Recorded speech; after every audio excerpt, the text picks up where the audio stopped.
The Zone Coverage Podcast Network. The Andy, Luke, and Arif football machine. Autobots, transform! I like this kind of party! Straight cash, homie. Starts now.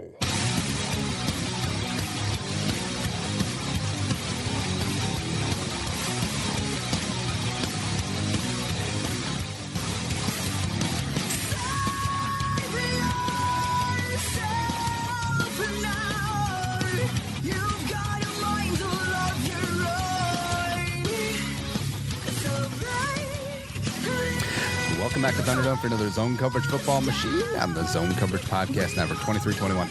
I'm your not so humble host, Andy Carlson, at Andy Carlson Show on the Twitter machine, and I have equity. More equity than Jimmy Butler going all training day on the bit, because King Kong ain't got nothing on him. That's just amazing. I know this is a football show, but we got Yankee here. We also have Tom Schreier here. Tom is a noted basketball head, so we had like this. This is a Vikings thing. Like, this doesn't happen to other teams. Old Vikings. This is 2010 Vikings, Randy Moss, first level. Yeah, it was. We don't need to go into all the history. Everyone knows the trade that brought Jimmy Butler here that people were excited about. Now it doesn't look very good because he has been playing, like me, basketball at Lifetime Fitness, which is not where professional basketball players play basketball. Who's the other basketball player that plays like rec or whatever? I can't think of offhand. It is a great thing to do if you are like an old basketball player and you just I want to have fun with dudes. This is more just FU to the whole organization. This is not only overshadowing the Wolves, but the whole league. People are curious what will happen to Butler. They were supposed to trade in Miami, fell apart. Now I want him to be on the team for the first couple of games, strictly for the LOLs. Then also people actually watch Timberwolves basketball. Yeah, everyone's gonna hate me. I want it. I just say go all out. Look, if you're Glenn, it doesn't look good because you traded for whatever, you don't get any assets in return. You can buy out Tibbs for $16 million if you got it because of this mess. I say you get one season, you go, we're just doing this. We're throwing everyone in. The only reason why you would not do that is you really damage your relationship with Towns and Wiggins, and those guys are your future. What are they going to do? I don't know. They're locked into contracts, so I think you just roll with it because unless you can get Justice Winslow, there's not much value to be had for Jimmy Butler at this point in the season. I don't think, at least from what I've seen. I love that NBA draft picks are essentially worthless, as opposed to the NFL, where it's like, oh, you're getting a first round pick. Where it's like the NBA, it's like, if it's not a top 3 pick, it's kind of trash. Yeah, and more than anything, like you could maybe get value for Butler down the road. It's really hard too because he wants the max, and who wants to give the max contract to a player that played 59 games last year and now is putting up a stink in front of his own coach, the guy who's supposed to be his mentor, the guy who got him into the league, all that stuff. So. Yeah, it's not so times for the Minnesota Timberwolves. Yeah, so screw him. The Zone Coverage Basketball Machine coming soon. Actually, wasn't that a thing once? It was for 2 episodes, I think. Yeah. There you go. But like I mentioned, Yinka is here. Yeah, man. As well as Tom. Eric's working the board. We have gotten good feedback on the lack of feedback in the audio, which is great. This is big for us. New guy knows what he's doing. Yeah. We love it. He's an audiophile. Oh, yeah. Nah, screw it. Not going down that road. All right, so Arif is taking a Veterans Day. He's taking a game off, because we've already clinched first round bye. I would say so. We're pigeonholed into the 2 seed. Yeah. It's okay. That's what we're doing. So now Arif's taking week 17 off. What was our final record? 12-4. It's like 10-5-1. There's like 3 ties in there. 10-5-1. Yeah. And also Luke Inman is having car trouble, so he may be in for hour 2. We shall see. There you go. So that was basketball talk. We'll get into the Vikings 23-21, 23-21, 23-21 win in Philadelphia. And also we'll look ahead to the Cardinals as well. Plus we'll play a little yacht or now with a noted football mind, Tom.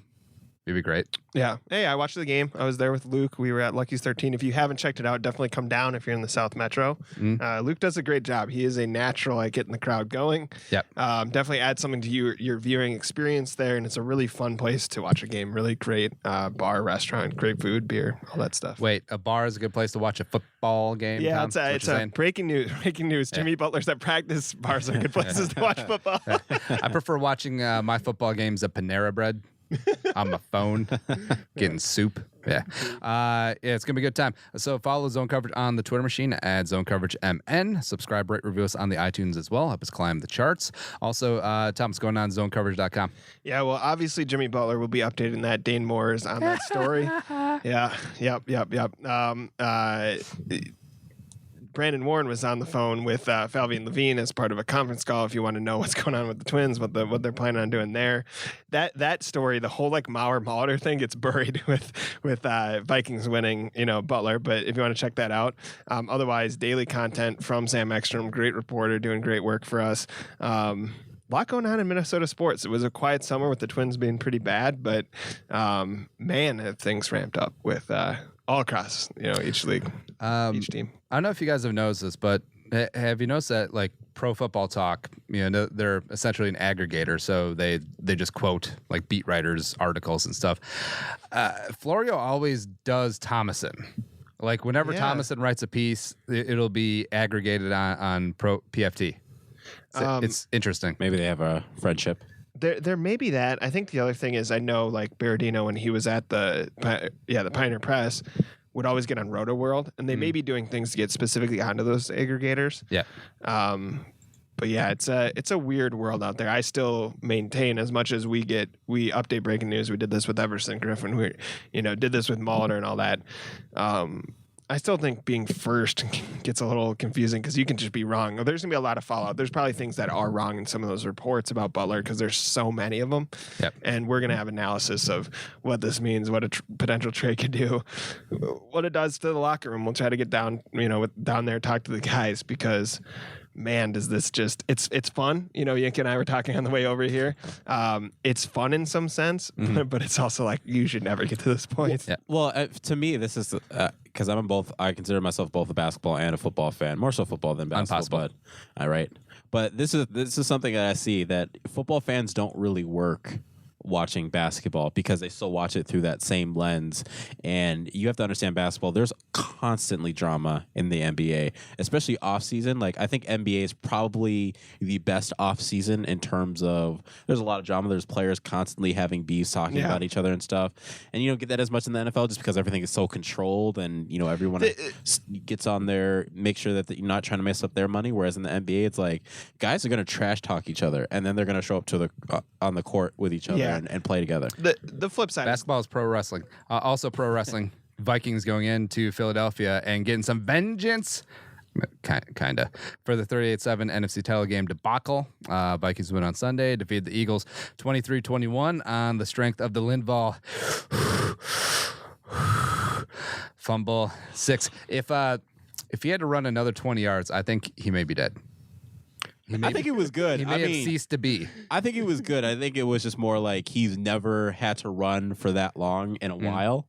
But I'm pretty sure his conditioning probably allows him to run. Don't you love this moment for him? Like we know how good he is because you guys understand football. We watch him a lot. We know how big that acquisition was. And really, Weatherly gets kind of buried a little bit. And I think he really has stepped in and played well. Yeah. And I think he should get recognition there too on that play. But for Linval Joseph to have like the fat man running moment, like it's just the greatest thing ever. Well, I mean, I think it's like pretty equivalent to 2015 when Chad Greenway had his long picks.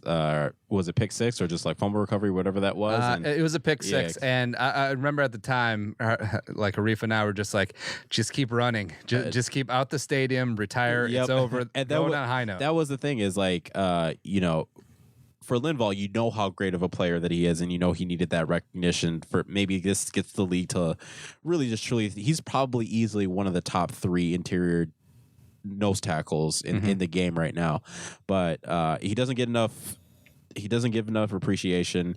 But in 2015, when Chad Greenway, it was very much I think Chad deserved that because it was very clear he was on his way out, and he needed kind of that one last thing. He had I think it was his grandpa that just died or father that just recently died at that time. I believe his father. They recently died, so it was very much a important moment. But as far as Linval, we see that every single week. But it was good that now, kind of more on a national stage, people were really able to see him shine. Also shining national stage, Stephon Diggs, Adam Thielen, just destroying fools. Like the clips of them on Jalen Mills, It's unfortunate because Jalen Mills is not an NFL starting cornerback. Sorry, LSU DBU frauds. But also Minnesota's DBU.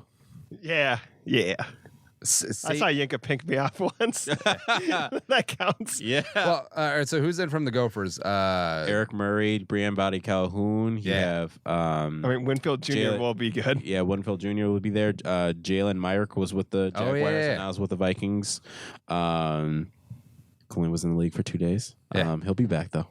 But no, you have players who are constantly going into the league from, and I think I'm missing a few guys as well too. But you have some Minnesota guys who are on teams playing really, really well. So Minnesota DBU. We'll take it. Like Ohio State and Denzel Ward may have something to say, but screw him. That's one guy. Yeah.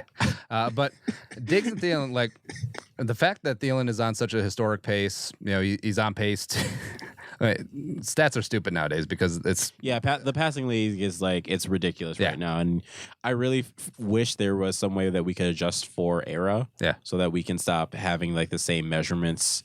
Be like, oh well, Thielen's gonna get 1,700, 1,800 yards, and I'm like, well, that's probably the equivalent to what guys were making when they were getting the 1,000-yard seasons and stuff. But still, the fact that he's on pace to break the receptions record by 7, just come up shy on the yardage, but also smash the targets record is just insane. Also, the fact that he was the first person ever to start with 5 straight 100-yard games on a season. Yeah, that's insane. We've had Calvin Johnson, we've had Julio Jones, we have Antonio Brown. I mean, we've had guys who eat up a lot of receptions every game, but Adam Thielen is the guy that gets it first. I don't know how you could replicate this. If you're like looking at the Vikings as a model and being like another organization and being like, we like this aspect of what they did. It'd be like, yeah, but you're not going to find some guy out of Division II Mankato. You're not. And then another guy who Diggs should have been a first-round pick. And this is, I think this is kind of the problem when we conflate that, because everyone looks at it as like, well, you see, you have guys like Adam Thielen, Stephon Diggs, you can find late in the draft, and I think there's some of that, but I mean, it's such a rarity, and I think this is a reason why people hold on to Adam Thielen as being probably greater than he's great, but greater than he is, because the story is he is a Division II guy who worked really hard and is now playing at probably the highest level in the land. So annoying that we have to rehash all of these details now. Yeah. How about this? Like Kirk Cousins somehow still gets slammed for that contract. He's done wonders for them, right? He's reading the defense. Like some of those throws, he's getting hit and kind of lobs in an area, the right area. Yeah. He doesn't seize the play before it develops. No, yeah. Kirk's actually been playing quite well. I think, especially in the first 5 games of the season, I think more of the issue isn't actually Kirk as much, and it's more, I think Zimmer and DeFilippo are holding the offense back a little bit because they want to go the conservative route. But I mean, one thing that we are seeing is if you let Kirk be aggressive, that's when the offense really starts to move forward. That's when you get to see more of the chunk plays down the field. That's when you get to see more of like the wow throws and whatnot. But the minute that Kirk has to really sit back and kind of dink and dunk and play that conservative offense, I think you really see the regression as far as the offense. And I mean, playing conservative it causes just regression. Let him go YOLO. I think there is that temptation to turn him into Sam Bradford, right? We knew that Bradford could make the throws once the O-line broke down. They were like, just go for completion accuracy and move the ball down the field. It seems like with Kirk, as long as he doesn't get injured from taking all these hits, he can throw off his back leg with a guy in his face, and he's read the defense. He knows where to throw that ball. And open it up. It's weird. It's almost like it's flipped, where the trope is like Kirk didn't have any weapons in Washington. Not true to a degree, but now he did though. Yeah. I mean, he had prime Djax and Pierre Garcon and he had Jordan Reed and Crowder. Like someone had to catch those 4,000 yards. But now, like he's got amped up skill position players, and in Washington he had a great O-line. Now he's got a terrible O-line. So it's sort of you can't have your cake and eat it too. I would say as far as his weapons, he. I think the stat is right now compared to other quarterbacks around the league. So you take how a quarterback is playing relative to the weapons that he has surrounding him.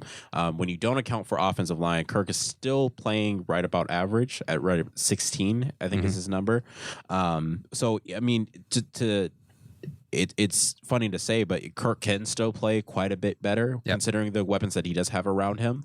But with that being said, I think he is still playing at a relatively high level. Whereas, guys like a guy like Ben Roethlisberger, who is not playing so well compared to the weapons that he has around him.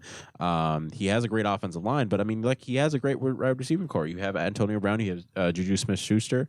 I mean, you have weapons to be able to throw through. You have James Conner as well too. So, and even Case Keenum, you're kind of seeing his regression quite a bit because he has weapons around him, but he's performing as the second worst quarterback in the league right now relative to weapons. The Vikings have done so many things wrong with the quarterback position, right, over the years, and they've had these little flashes in the pan with certain guys, but it seems like they did this right. I guess the one thing you could say is maybe Teddy comes back, but you can't wait around on him.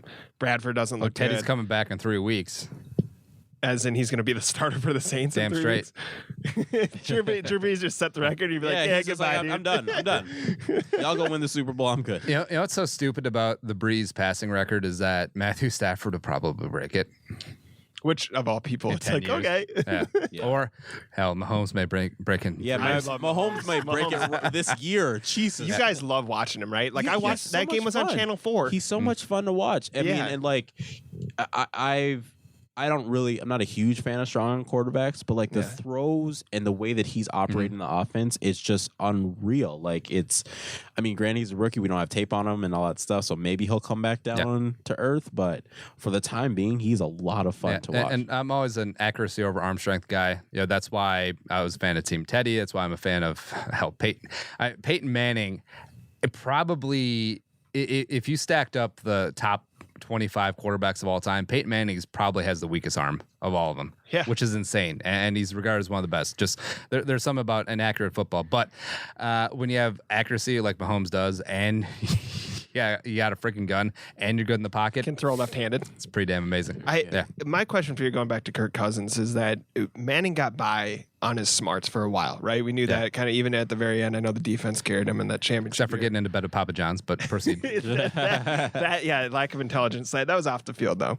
But where does Cousins rank for you guys? Because it seems like he's doing something that's part of his genius right in now. In terms of how he's reading the defense at the line and knowing where to right throw. now he's playing like a top 5 quarterback.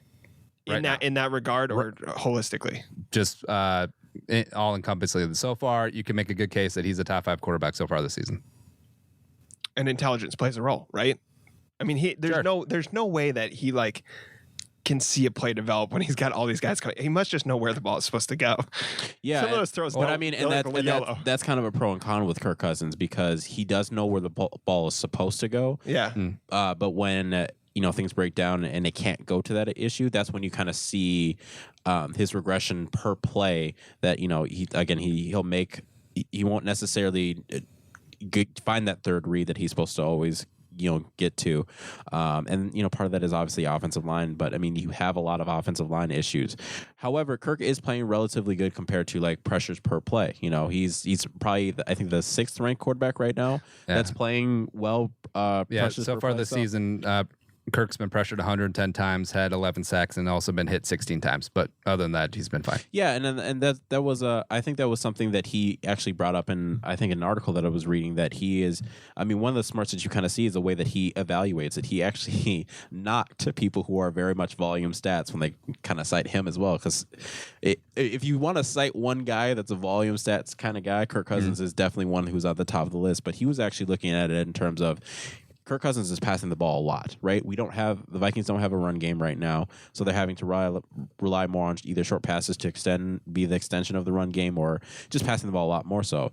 And he's kind of looking at it as like, hey, I might have taken quite a few sacks so far, but look at how many times I'm throwing the football, compared to other teams who aren't throwing the ball as much and getting sacked more. We can talk about Kirk's anticipation a little bit. He's definitely got that, but also, like we forget from those Washington days, Kirk's a little bit more YOLO gunslinger than we give him credit for. Yeah. Like, he's definitely got some Keenum, Favre adjacent in him, but of course Diggs and Thielen just really bail out a quarterback at times.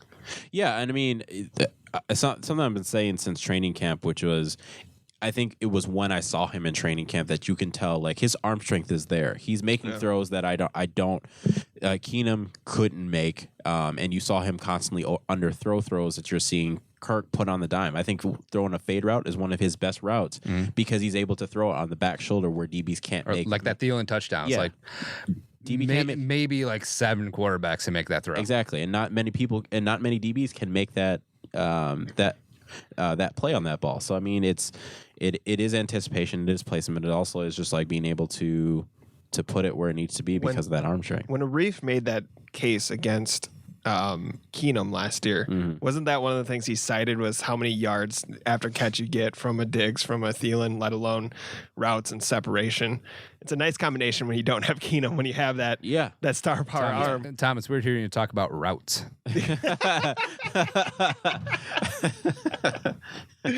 Yeah, I thought if you get the combination of what you were talking about, that strength and accuracy, let alone two guys that have had to deal with less throughout their career, maybe we should be expecting that explosive play, the explosive plays we've seen, especially against Philadelphia. Yeah.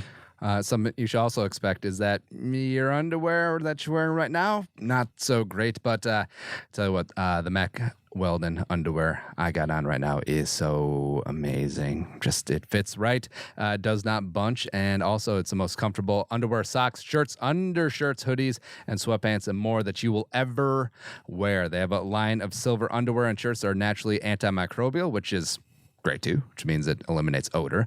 And they want you to be comfortable. So if you don't like your first pair, you can keep it, and they will still refund you, no questions asked. So not only does Mac Weldon's underwear, socks, and shirts look good, they perform well too. And like I said, I love the underwear. It feels like it just feels like a cloud. Like wear them working out, you can wear them running, and you're perfectly good to go. And also love the grown-up sweats, like if you're just down for lounging. Yinka knows what's up. Oh yeah. Yeah. Oh yeah. Yeah. So lifting, running, eating, podcasting, lounging, that's the 5 pillars of a good life. Mac Weldon will do that for you.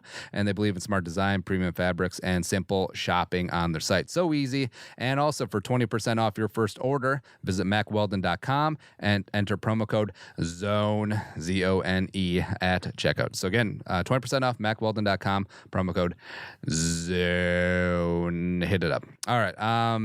Coming back in, is the defense back? Question mark. Yeah. Yes and no. Eagles were 2-9 on third down. Yeah. Yes. You're seeing a lot of the.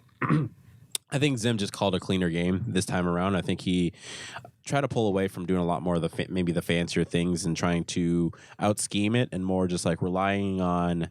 I mean, you have a lot of very good athletes at all 3 levels, and just relying on those guys to, play the defense rather than trying to out scheme it. Because I mean, we saw it against the Rams, and we saw it with Buffalo that the other team was just out scheming the Vikings, and I think it's more Zim, trying to be the smartest guy on the field rather than doing what he does really, really well.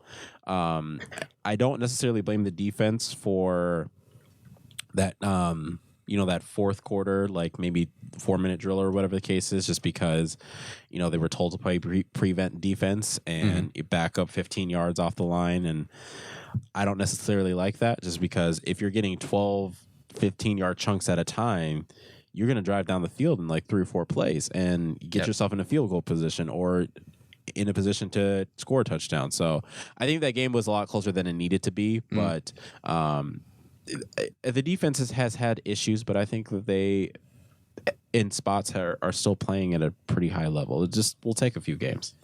Also, we'd be remiss if we didn't mention that the Vikings were yet again the beneficiary of a maybe thin roughing the passer call, because of course he had the Clay Matthews one that nullified a Cousins interception, and then also this one against the Eagles on Michael Bennett. It's like, I know the rules are what they are. It's also nice to get a call or two every now and then. What the hell are the rules? Because didn't you see that's it, Tom? What the hell are the rules? Did you see Cook's, like, that guy almost took Cook's head off? I don't remember who it was, but there was supposed to be this whole Brandon Cooks in Brandon Seattle Cooks. game, Sorry, yeah, I know this is going to a different game, but they were supposed to.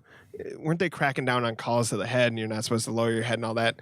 It seems like they're enforcing the roughing the passer probably to protect the star players, right? Yeah, that's the biggest issue. And you've had Sherman and some other guys come out and say the NFL doesn't care about any other player besides the quarterback, because the NFL doesn't want to watch C.J. Beathard versus I don't know who the hell Peterman. Yeah, exactly. Peter. They don't want to watch that. But at the same time, it's like, this is how you keep teams like the Patriots and the Packers and some of these other teams relevant. But think about it. If those teams had to experience the kind of losing your quarterback for this entire season that the Vikings have had to go through literally for the last 3 seasons, then you would see a different NFL. You would see the NFL be more, other teams beginning to rise up. The Dolphins probably could have won the Dolphins or the Jets could have won their division, or Vikings would have been a lot more dominant. The NFL wants to see the Packers and the Patriots. They want to see those teams with their star players.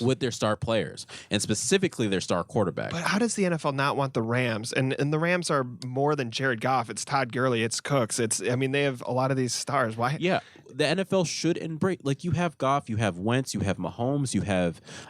They need Trubisky, young guys. Not Trubisky, but maybe Darnold. You have Mayfield. You have a lot of young guys. Now you're starting to see the NFL really shift over from. Remember, we used to have Rodgers and Brady and Breeze and Roethlisberger. Looks like he's breaking down. Yeah, exactly. Rivers. But we're now transitioning away from those guys, and we're getting this fresh, young wave of young quarterbacks that I think the league needs to start embracing. But I think, and you don't want a guy to die on the field. He could die in that situation, right? That was absurd.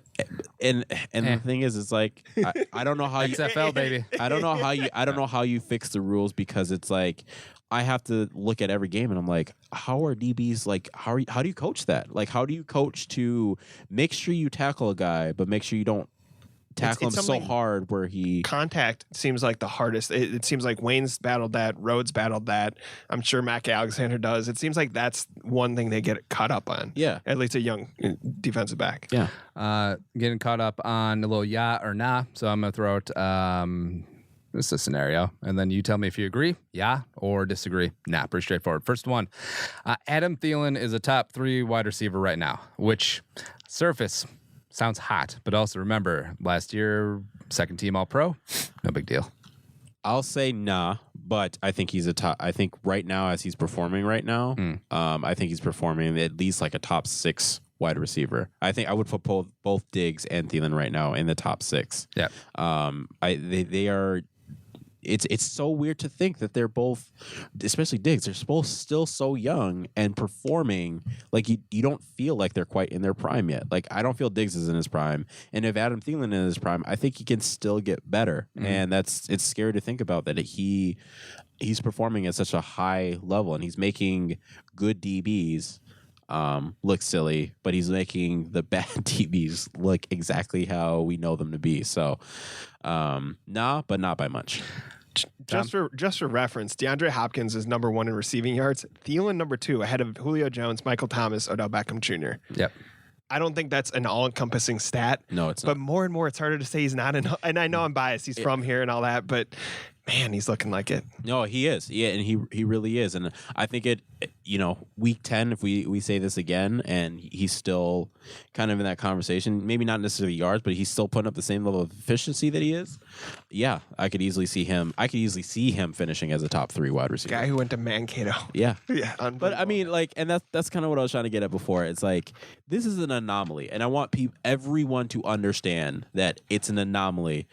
Your kid going to D2 school, he can work hard and he could be able to make it, but this is literally an anomaly. Look at I always use Treadwell as an example. He looked like a star in college, right?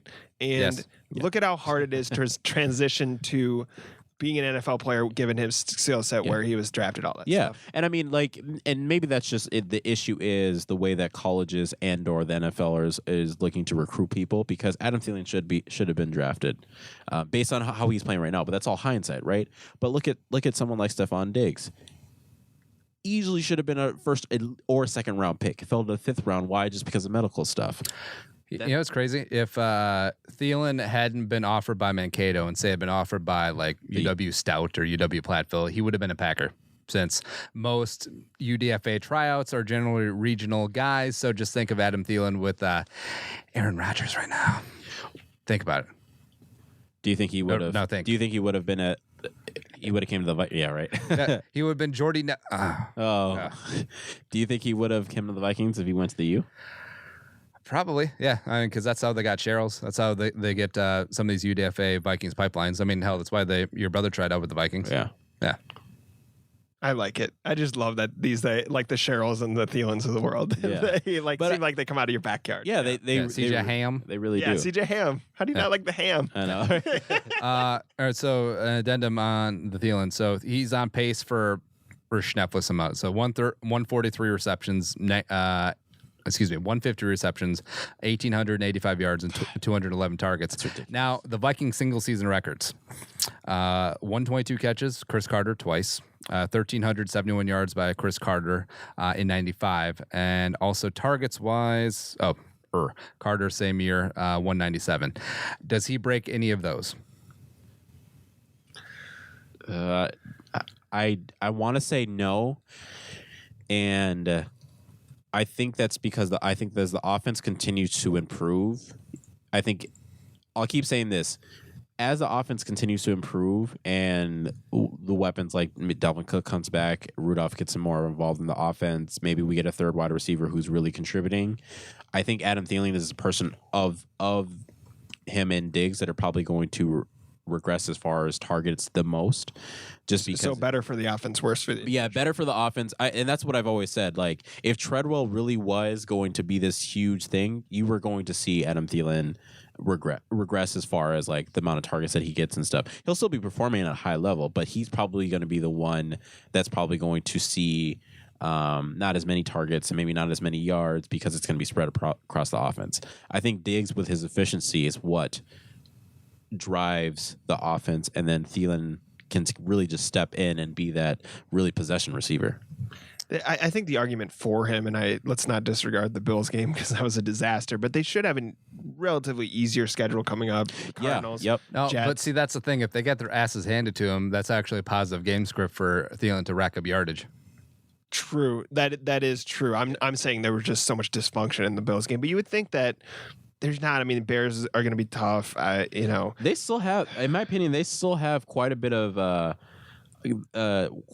teams that they still have to get over. I think I don't know if the Cardinals are necessarily going to give them as much trouble. The Jets, maybe not so much. You're going to face the Saints on Sunday.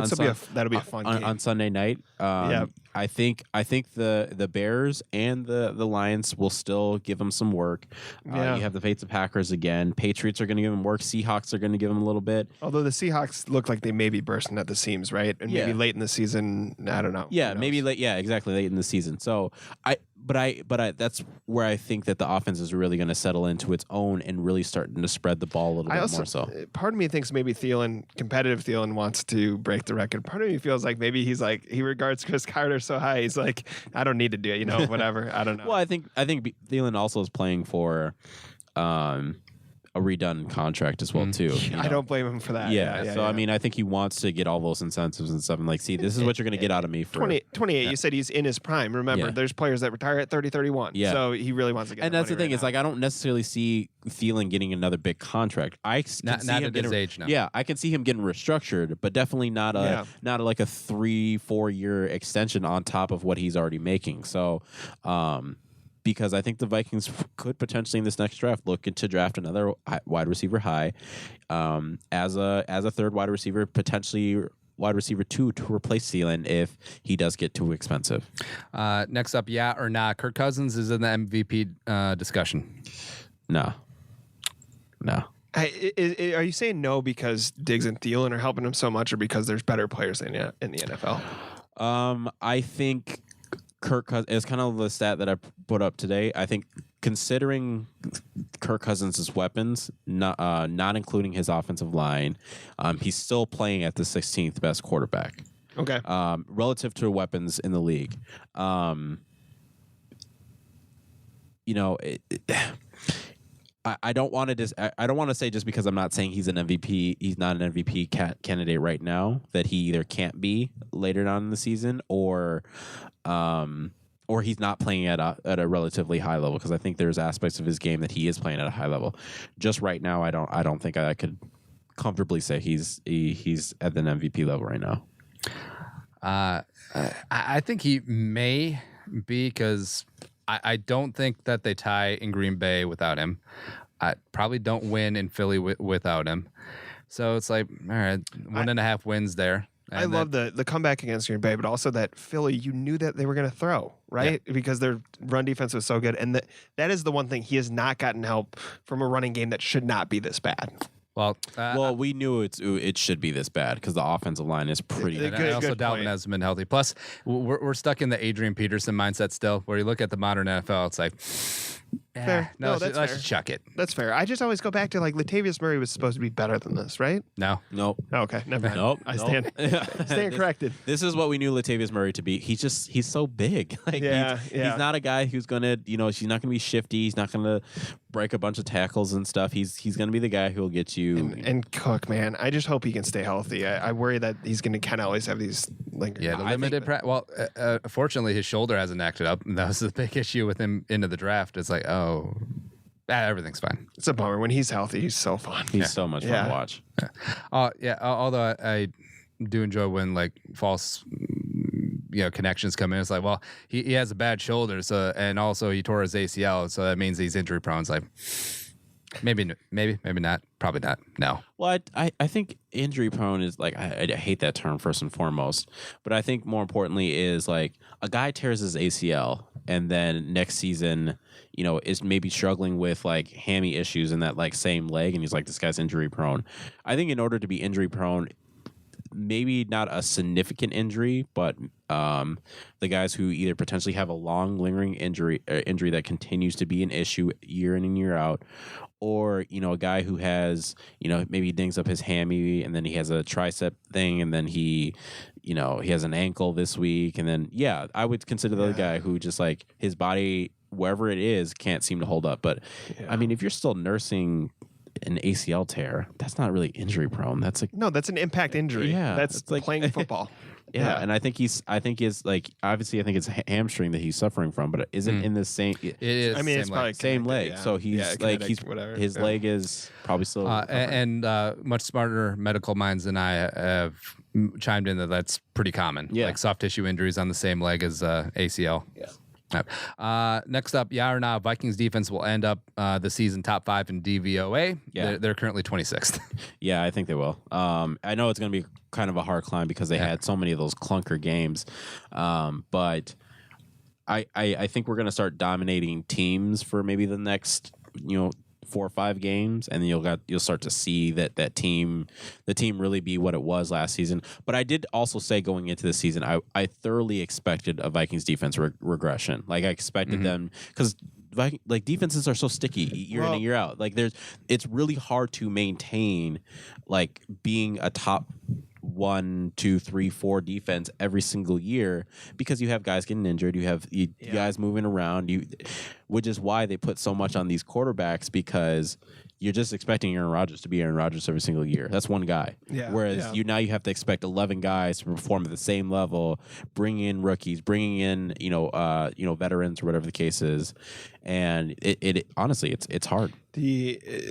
The injuries is an interesting point because they were super lucky last year. Oh, supremely right. lucky. And not only that, but then you saw that second half of the Saints game, the Eagles game. You're like, woof. I would believe that they are back in form, just given that Zimmer had 10 days to correct it. The only concern I have with that is that the Eagles maybe are just out of whack. And like maybe we're over adjusting, our thoughts just because we're so Vikings focused and we aren't looking at the Eagles side of the ledger. Yeah, because I mean, like I said it, the Vikings should have kind of put away the Eagles. Once they went up, what was it? Was it 20 to 23, 17-3 won the team. Yeah, once they went up to that, they really should have kind of kept stepping on the gas and really put them away. But they let their foot off the gas, and they only scored, was it 3 or 6 points in the second half? And, as a team who, again, like, we won 23-21. I mean, that's a game that you, like, you don't always have that kind of game against a Super Bowl caliber team like that. Like, you don't get that option, those kinds of games every so often, And it's not just that game, because the Niners game felt a little like that, right? With Jimmy G, the sweet throw, it looked like they were back in it. That's the one element you want to see. If you got the Cardinals down, if you got the Jets down, put them away, right? Put them away.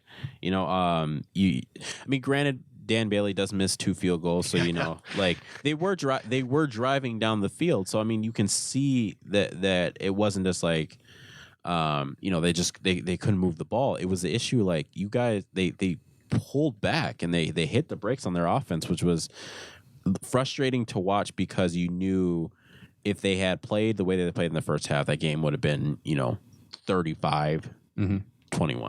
Something that's not frustrating is betting online, mybookie.ag, because they're the best in the business.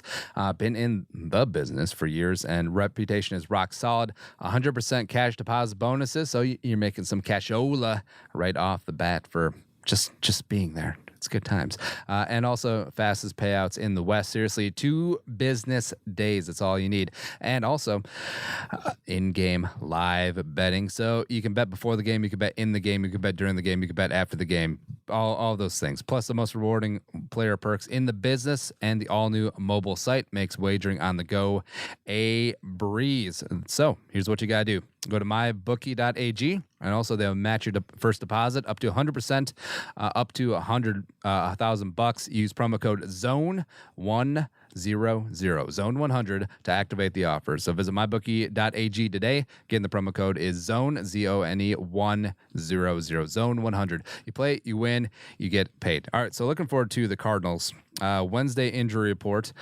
Did not practice. Tayshaun Bauer had that ankle again, so I missed the Eagles game. Andrew Sandejo has a groin. Shocker. Riley Reef still dealing with that lingering foot issue from the Bills game. Everson, of course, is still taking time to get things right off the field. Limited. Dalvin Cook is back. Hello. And also practicing in full. Marcus Sherrills, because good lordy, we need him. Yes, we do. Oh my God. Yeah.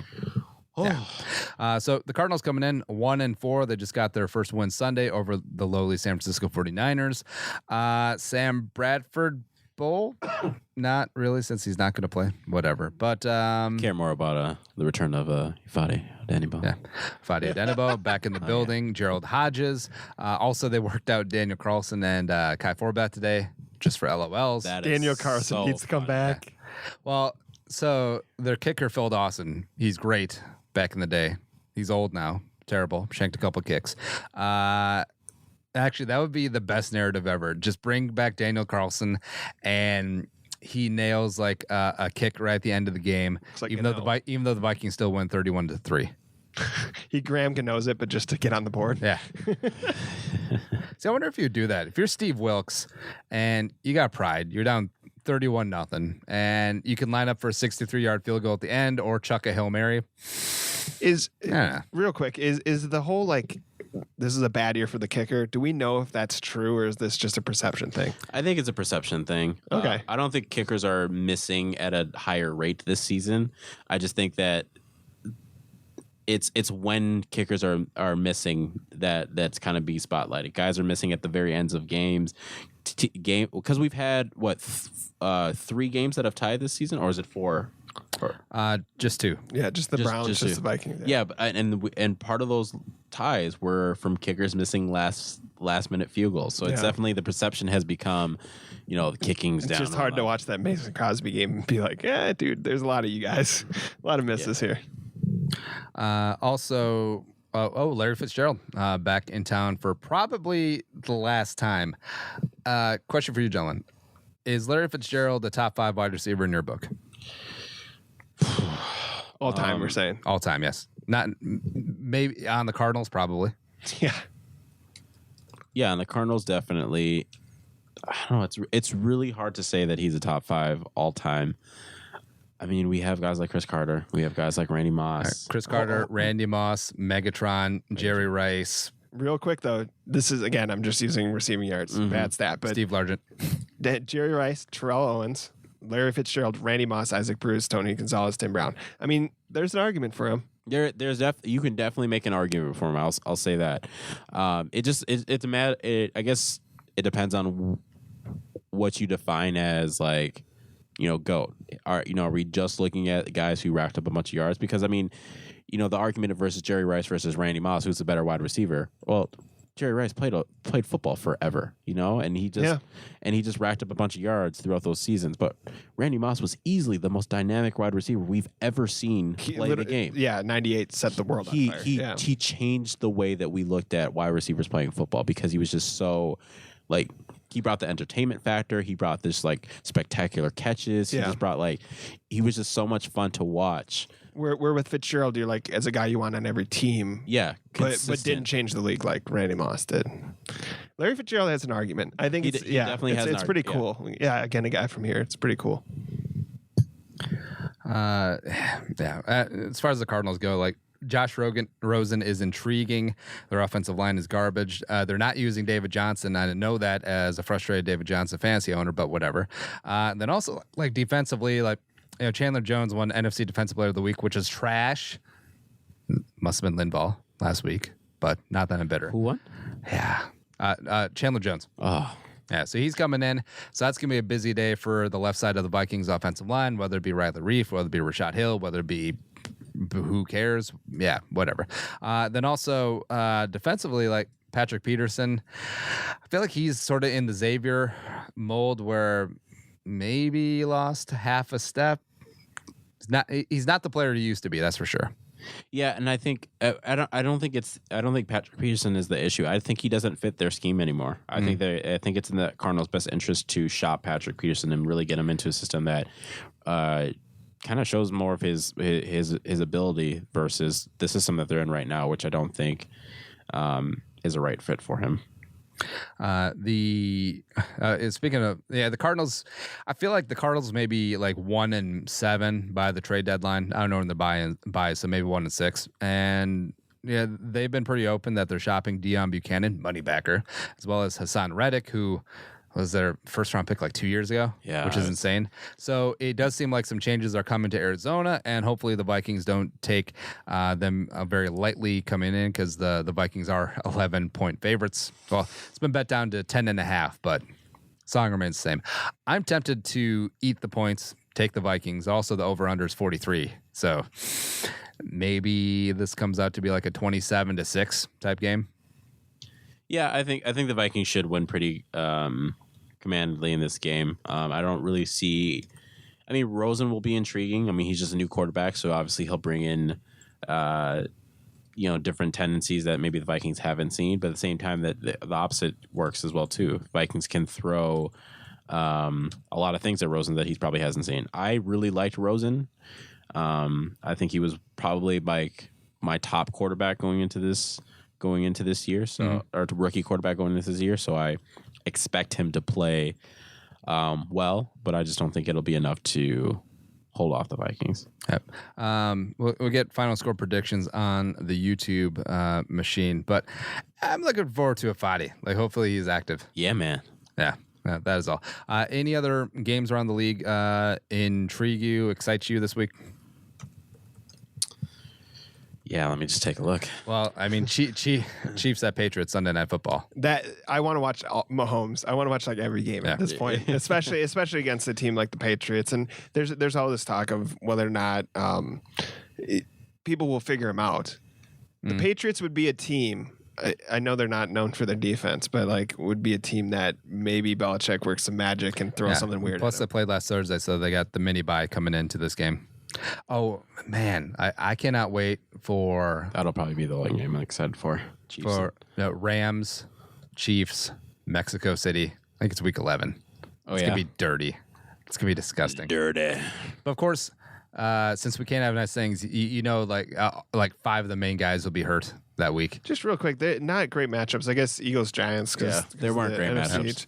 Can we stop making the NFC East a thing? Yeah, because they're bad, right? Yeah, and so Sunday Night Football, you had the Cowboys versus the Texans in a snooze fest. Did you know that both of those teams are in Texas? It's weird.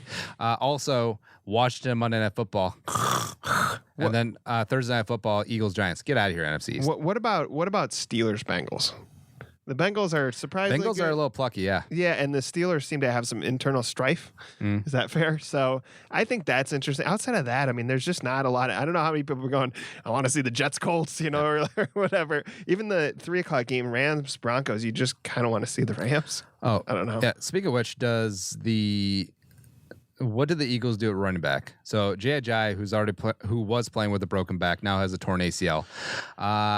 Do they trade for Shady? I would not be surprised if Shady being one of them returned back to Philly. Also, Le'Veon Bell.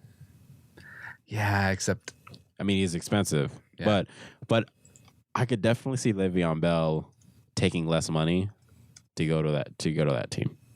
Oh, just restructuring his franchise tag. Yeah, because I don't know if he can do. Because I think part of something, there's something about players that like when it's their team, like the team is like Adrian Peterson, like he wasn't going to play for the Vikings for rookie or veteran minimum, right? Yep. But then he went to the Saints to play for veteran minimum because you don't want to feel quote unquote disrespected by your home team. Yep. And I think that's kind of what it is for Lev Bell. Like he's not going to take, like he knows how much he should make from the Steelers, so he's not going to take that. But I could totally see him getting paid like $10 million a year by the Eagles or something. They are freeing up their salary cap because the salary cap is a myth. It is. Just look at all the cap room that the Eagles made by restructuring Graham. It's a myth. Or was it Cox? One or two. Yeah. Listen to Hour 2. Show's available on iTunes, Stitcher, iHeartRadio, Spotify, Google Play, and zonecoverage.com/machine. But for not Luke and not Arif, but for Yinka and Tom and Eric behind the glass, I'm Andy saying Annyeong, sayonara, and bye-bye. Listen to Hour 2.